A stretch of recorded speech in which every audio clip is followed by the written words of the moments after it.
பாக்யராஜ் அவர்களுடைய இறுதிச் சடங்குல ஒவ்வொரு விஷயங்களும் இப்போ வந்து ரொம்பவே பரபரப்பா பேசப்பட்டு வருது. அதாவது பார்த்திபன் அவர்கள் ஆரம்பத்துல இருந்து எண்டிங் வரைக்கும் இறுதிச் சடங்குல பண்ண விஷயங்களா இருக்கட்டும், பூர்ணிமா அவர்கள் பார்த்திபன் அவர்கள பார்த்து கேட்ட ஒரு கேள்வியா இருக்கட்டும், அது மட்டும் இல்லாம ஒரு பிரபலம் பார்த்திபன் அவர்களுக்கு சாபம் விட்ட விஷயமா இருக்கட்டும், இது எல்லாமே கொஞ்சம் பரபரப்பாவும், வைரலாவும் பேசப்பட்டு வருது. இது ஒரு பக்கம் இருந்தாலும் பார்த்திபன் அவர்கள் சொன்ன இந்த ஒரு விஷயமும் வந்து இப்போ ஒரு கவனிக்கப்பட வேண்டிய ஒரு விஷயமா இருக்குது. ச்சே! இந்த இடத்துல கூட அதாவது அந்த இறுதிச் சடங்கு ஒரு இழப்புல கூட நீங்க வந்து இந்த மாதிரி கேள்விகள தான் கேட்பீங்களா? அப்படின்ற மாதிரி வந்து பார்த்திபன் அவர்கள் மனசு நொந்து ஒரு விஷயத்த பேசியிருக்காரு. அது என்ன விஷயம்? எதுக்காக எல்லாருமே பார்த்திபன் அவர்கள டார்கெட் பண்றாங்க? அப்படி என்ன விஷயம் தான் நடந்துச்சு? அப்படிங்கிறத பத்தி தான் நாம இந்த பதிவுல விரிவா பார்க்க போறோம். நடிகர், இயக்குனர் அப்படின்னு பன்முக தன்மை கொண்ட பாக்கியராஜ் அவர்கள் வந்து இறந்த செய்தி யாராலையும் ஏத்துக்க முடியாத ஒரு விஷயமா தான் இருக்குது. ஏன்னா கொஞ்சம் கூட இது யாருமே எதிர்பார்க்கல. சடனா நடந்த விஷயம். ஃபர்ஸ்ட் யாருமே இதை நம்பவே இல்லை. பட் நம்பிதான் ஆகணும் அப்படின்ற கட்டாயத்துக்கு தள்ளப்பட்டாங்க. எல்லாரும் போயிட்டு அவங்களுக்கு அஞ்சலி செலுத்தினாங்க. ஏன்னா இறுதியில் அவங்களுக்கு செலுத்த வேண்டிய மரியாதை, அஞ்சலி எல்லாத்தையுமே வந்து திரைத்துறையினர், பொதுமக்கள், அரசியல் தலைவர்கள், அவங்களுடைய நண்பர்கள் எல்லாருமே போயிட்டு செலுத்திட்டு வந்தாங்க. ஸோ அந்த இடத்துல நிறைய விஷயங்கள் நடந்துச்சு. ஆரம்பத்திலேருந்தே நடிகை ராதிகா அவர்கள் வந்து சொன்ன விஷயம் வந்து, தயவு செஞ்சு இந்த இடத்துல வந்து நீங்க கண்டென்ட் தேடாதீங்க. தயவு செஞ்சு ஒரு ஃப்ரீடம் கொடுங்க. இந்த இடத்துல வந்து எங்களுக்கான விஷயத்த கொடுங்க. இது வந்து ஒரு இழப்பு வீடு. நீங்க வந்து அவங்களுக்கான ஒரு ஸ்பேஸ கொடுக்கணும் அப்படின்னு சொல்லிட்டு, அங்க இருக்க மீடியாக்கள் எல்லாத்துக்கிட்டும் வந்து கொஞ்சம் ரெக்வெஸ்ட்டா தான் கேட்டாங்க. தயவு செஞ்சு புரிஞ்சுக்கோங்க. இந்த விஷயத்திலும் நீங்க வந்து ஒரு விஷயத்த இது வந்து ஒரு கண்டென்ட்டா பார்க்காதீங்க அப்படின்ற மாதிரிலாம் ராதிகா அவர்கள் சொன்னாங்க. அதுக்கப்புறம் பார்க்கும்போதே நமக்கே நிறைய வீடியோக்கள பார்த்திருந்தோம். என்னன்னா, அவ்ளோ நெருக்கடிக்குள்ள அந்த கேமராவ கொண்டு போய் எல்லாத்தையும் ஒருத்தர் வந்து ஃபோக்கஸ் பண்ணிக்கிட்டே இருந்தாங்க. அங்க வரக்கூடிய நடிகர்கள், நடிகைகள் இவங்க எல்லாத்தையுமே ஃபோக்கஸ் பண்ணி வீடியோக்கள் எடுக்கிறதா இருக்கட்டும், அவங்க கூட பேட்டி எடுக்கிறதா இருக்கட்டும், இந்த விஷயங்கள்லாம் பண்ணியிருந்தாங்க. ஒரு பக்கம் சுகாசினி அவர்கள் வந்து ஆரம்பத்திலே சொல்லிட்டாங்க, தயவு செஞ்சு புரிஞ்சுக்கோங்க. அங்க வந்து இடம் கம்மியா இருக்கு. அதனால நீங்க இங்கேயே வெயிட் பண்ணுங்க. எல்லாரும் இங்கேயே வந்து போய் பைட் குடுப்பாங்க. ஸோ அவங்களுக்கான அந்த ஃப்ரீ ஸ்பேஸ் வந்து குடுத்துருங்க. அப்படின்ற மாதிரி ரெக்வெஸ்ட்டா கேட்டுக்கிட்டாங்க. ஸோ அதே தான் பார்த்திபன் அவர்களுமே கேட்டுக்கிட்டாங்க. நம்ம அந்த வீடியோல பார்த்தாலே தெரியும். ஸ்டார்ட்டிங்ல இருந்து எண்டிங் வரைக்குமே பார்த்திபன் அவர்கள் தான் எல்லா விஷயத்தையும் பார்த்து பார்த்து பண்ணாரு. அந்த குடும்பத்துல ஒருத்தர் மாதிரி நின்னு பார்த்து பார்த்து பண்ணாரு. ஸோ இது வந்து எல்லாருமே வந்து ஒரு மாதிரி விமர்சனமும் பண்ண ஆரம்பிச்சாங்க. ஏன்னா பார்த்திபன் அவர்களுமே இப்போ ரீசென்ட் டேஸ்ல வந்து கொஞ்சம் சர்ச்சைகள்ல சிக்கிக்கிட்டு தான் இருக்கிறாரு.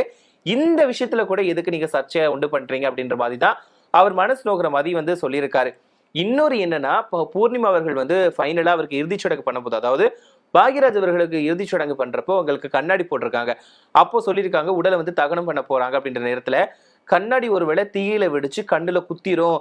அதனால கண்ணாடியை கழட்டிடலாமா அப்படின்ற மாதிரி பார்த்திபன் சார் கிட்ட வந்து பூர்ணிமா அவர்கள் கேட்டிருக்காங்க. பாக்யராஜ் அவர்கள் வந்து கண்ணாடி போட்டிருந்தனால குத்திரும் அப்படிங்கிறதுனால கேட்டிருக்காங்க. இதனால பார்த்திபன் அவர்களுக்கு என்ன சொல்றதுனே புரியல. அவங்களோட மனசு எப்படி இருந்துச்சுன்னா இந்த மாதிரி ஒரு கேள்வி கேட்டிருப்பாங்க. என்னால என்ன சொல்றதுன்னு கூட தெரியல. அந்த மாதிரி ஓரளவு பாதிச்சிடுச்சு அப்படின்ற மாதிரி பார்த்திபன் அவர்கள் சொல்லியிருந்தாங்க.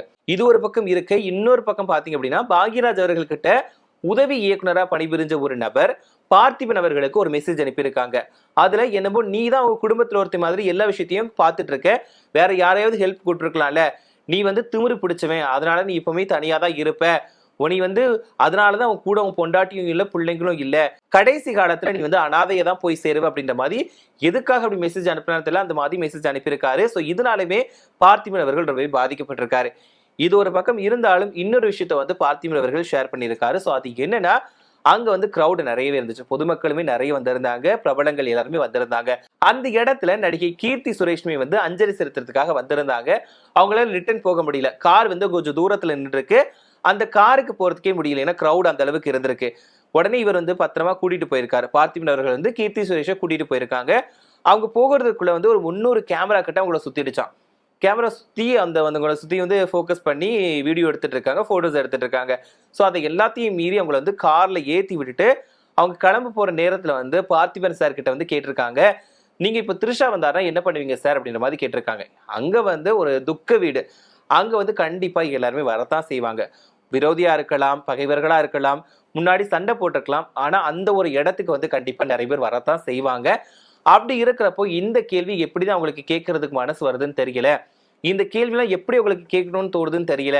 எதுக்காக கேட்கறாங்க? அந்த இடத்துல கூட இவங்க கான்ட்ரவர்சி கிரியேட் பண்ணுவாங்களா? இந்த மாதிரி ஒரு தேவையில்லாத வைரல் கண்டென்ட்டுக்காக இப்படிலாம் கேள்விகளை கேட்பாங்களா? அப்படின்ற மாதிரி மனசு நொந்து பார்த்திபன் அவர்கள் வந்து பேசியிருக்காரு. ஸோ இது மட்டுமே இல்லாம பார்த்திபன் அவர்களோட இன்னொரு விஷயத்தை சொல்லியிருக்காரு. எனக்கும் த்ரிஷாவுக்கும் இந்த பிரச்சனை இருக்கு அப்படிங்கிறது தெரியும். இதை வந்து பெருசாக்குறதுக்காக தான் இந்த மாதிரி கேள்வியை கேட்கிறாங்க. அதுக்கு அந்த இடம் சரியான இடமா, இந்த கேள்வியை கேட்கறதுக்கு அந்த இடம் சரியான இடமா அப்படின்னு பார்த்திபன் அவர்கள் கேட்கிறாங்க. அவர் கேட்கறதுமே ஒரு நியாயம் தான். இப்போ இதுக்கு முன்னாடி பாத்தீங்கன்னா தேர்தலுக்கு முன்னாடி த்ரிஷா அண்ட் விஜய் இவங்களை வச்சு வந்து வதந்திகள் வந்துச்சு. அப்போ ஒரு இடத்துல வந்து ஒரு நிகழ்ச்சியில பார்த்திபன் அவர்கள் என்ன சொல்லியிருந்தாரு, குந்தவை கொஞ்ச நாளைக்கு வீட்டுல குந்த வச்சா நல்லா இருக்கும் அப்படின்னு சொல்லிட்டு அவருடைய அடைமொழி அந்த விளையாட்டுத்தனமான அந்த புதிர் போட்டு பேசுவார்ல அந்த மாதிரி பேசிட்டார். இது பெரிய அளவுல சர்ச்சையா வெடிச்சிருந்தது. இதுக்கு த்ரிஷாவுமே மறைமுகமா கண்டனத்தை தெரிவிச்சிருந்தாங்க. அதுக்கப்புறமா பார்த்திபன் அவர்கள் தன்னோட விளக்கத்தை சொல்லியிருந்தாரு. நான் வந்து இந்த மாதிரி மென்ஷன் பண்ணி சொல்லல, யாராவது காயப்படுத்தி இருந்தா வந்து என்ன மன்னிச்சுடுங்க அப்படின்னு சொல்லிட்டு மன்னிப்பு வீடியோ போட்டுட்டாரு. ஸோ அதுக்கப்புறமாவும் இந்த பிரச்சனை பெருசாச்சு. ஒரு கட்டத்துக்கு அப்புறமா அது அந்த பிரச்சனை வந்து அப்படி அடங்கிடுச்சு. அதுக்கப்புறம் மறுபடியும் பாத்தீங்க அப்படின்னா பார்த்திபன் அவர்கள் வந்து சாதி சான்றிதழ் வாங்கினது, அதாவது சாதி மதமற்றவர் அப்படின்ற சான்றிதழ் வாங்கின விஷயமே பெரிய அளவுல வைரலா பேசப்பட்டுச்சு. இப்போ இந்த பாக்யராஜ் அவருடைய இறுதி சடங்குல முதலாளா நின்று எல்லா விஷயமும் பண்ணதுனால எதுக்கு இவர் இப்படி பண்றாரு அப்படின்னு எல்லாருமே ஒரு மாதிரி பேச ஆரம்பிச்சாங்க. இன்னொரு பக்கம் பாத்தீங்க அப்படின்னா பாக்யராஜ் அவர்கள் தான் பார்த்திபன் அவர்களையுமே வளர்த்து விட்டது. அந்த சினிமாவில் வந்து கொண்டு வந்து அவருக்கு இந்த இடத்துக்கு இருக்க காரணமே குருநாதர். பாக்யராஜ் அவர்கள் வந்து பார்த்திபன் சாருக்கு குருநாதர். ஸோ அதனால குருநாதருக்கு எல்லா வேலையும் பார்த்துருக்காரு. ஏன்னா சாந்தனுவால எல்லாத்தையும் தனிப்பட்ட முறையில பார்த்துக்க முடியாது. ஸோ அவங்களுக்கு வந்து உறுதுணையா இருந்து எல்லா விஷயத்திலையும் குடும்ப உறுப்பினர் மாதிரி இருந்து பார்த்து கொடுத்தாரு. அதை பிடிக்காதவங்க ஒவ்வொரு விதமா பேசுறாங்க. ஸோ இதுதான் மனசு கஷ்டப்படுறது மாதிரி இருக்குன்னு பாத்தீங்கன்னா அங்க கேமரா வச்சுட்டு எல்லாருமே வந்து இந்த மாதிரி கேள்விகளை கேட்கிறாங்க. அது என்ன இடம், எதுக்காக எல்லாரும் வருவாங்க அப்படிங்கிறத தாண்டி அந்த இடத்துல கூட கண்டென்ட் தேடுறதுக்காக சர்ச்சையை உண்டு பண்றதுக்காக தேவையில்லாத கேள்விகளை கேட்டு மனசை ரோகடிக்கிறாங்க அப்படின்ற மாதிரி வந்து பார்த்திபன் சார் வந்து பேசியிருக்காரு. ஸோ இந்த விஷயம் தான் இப்போ சமூக வலைதளங்களில் கொஞ்சம் விவாத பொருளா மாறி இருக்கு. ஏற்கனவே நிறைய பேர் சொல்ற விஷயம், ஒரு துக்க வீடுனா அங்க வந்து அவங்களுக்கான ஒரு மதிப்பை கொடுங்க, அங்க இருக்கிறவங்க என்ன மனநிலைமையில இருக்காங்க அப்படிங்கிறத புரிஞ்சு நடந்துக்கோங்க. அங்க போயிட்டு நீங்க கேமரா கொண்டு போயிட்டு நீங்க வீடியோ எடுக்கிறீங்க, வீடியோ எடுக்கிறது கூட சரி, ஆனா அவங்கள நிம்மதியா இருக்க விடாம அவங்கள வந்து டார்ச்சர் பண்றீங்க. அவங்க வந்து அழக்கூடிய காட்சிகளா இருக்கட்டும், அவங்க வந்து எந்த எமோஷனலை வெளிப்படுத்தினா கூட நீங்க அதை ஃபோக்கஸ் பண்ணி உங்களுக்கான கண்டென்ட் தேடுறீங்க அப்படின்ற மாதிரி தான் எல்லாருமே கமெண்ட்டுகளை சொல்லிட்டு போறாங்க, அவங்களோட கருத்துக்களையுமே சொல்லிட்டு வராங்க. ஸோ இதுக்கு இடையில இப்ப பார்த்திபன் அவர்கள் பேசின இந்த விஷயமே கொஞ்சம் வைரலா போய்கிட்டு இருக்கு. ஸோ இதை பத்தி நீங்க என்ன நினைக்கிறீங்க? அதாவது அந்த வீட்டுல இவங்க பண்ணதெல்லாம் சரியா? அது மட்டும் இல்லாம பார்த்திபன் அவர்களுக்கு ஒரு நபர் வந்து இந்த மாதிரி மெசேஜ் அனுப்புறது வந்து எந்த நிலைமையில இருந்து யோசிச்சு அனுப்பியிருப்பாங்க அப்படிங்கறத நீங்க நினைக்கிறீங்க அப்படின்ற கருத்துக்களை மறக்காம கமெண்ட்ல சொல்லுங்க.